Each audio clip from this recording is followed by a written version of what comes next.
100 gross is $66,000 a year. Which is, interestingly, it approaches 73. I wasn't sure. I read at first that it resulted in $53,000 in annual income. And when I originally began writing the brief, that's what I was thinking. And I don't think the judge made any net income findings, did she? Absolutely none, neither in the final judgment nor in the orders on rehearing. And that's Mr. Sobel's problem, is there, without net income findings alone, there's a huge problem, but there's also a lack of hours, who performed the hours and were the hours reasonable, and there's an ability to pay issue, which is rather enormous, in that if the husband is making 53 or 66 or 73, and he's making alimony payments and mortgage payments on top of that, and those were gross figures, the 53, the ability to pay is highly suspect. And the wife has already paid. She says, I don't have the ability to pay, but she's already paid 21 of the 39.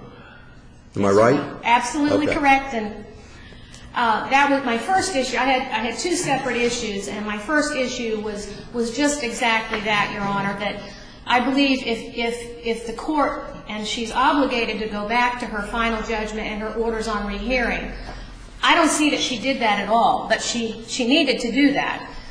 She apparently looked at this financial affidavit and made her decision based on things that apparently happened subsequent to the entry of the final judgment and the orders on rehearing. I'm just not sure what she did. The final judgment, the orders on rehearing, and the order on the alleged motion for fees, and by the way, there was no motion for fees, they're completely inconsistent.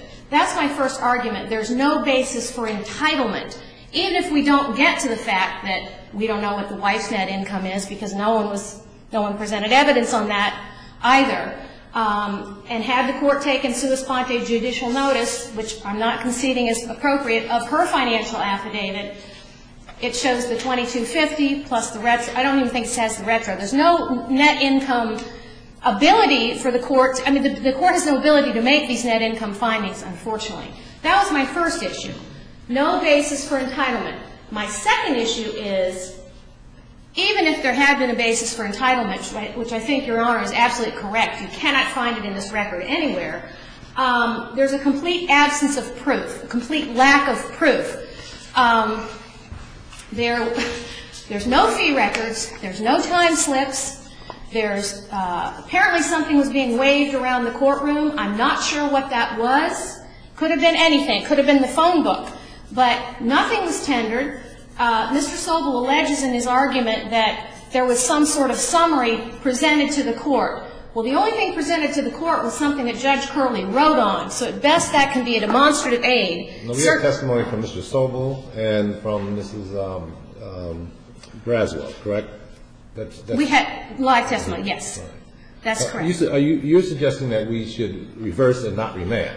That's what you're on both issues, yes. And because if there's no basis for entitlement, remand is not appropriate. And as for the lack of proof, remand is not appropriate. And let me explain why. The case law that I cited, and I apologize, I found a case last night. I'm going to do a notice of supplemental authority when I get back to the office today. Did you advise Mr. Sobel of that case this morning? I did not.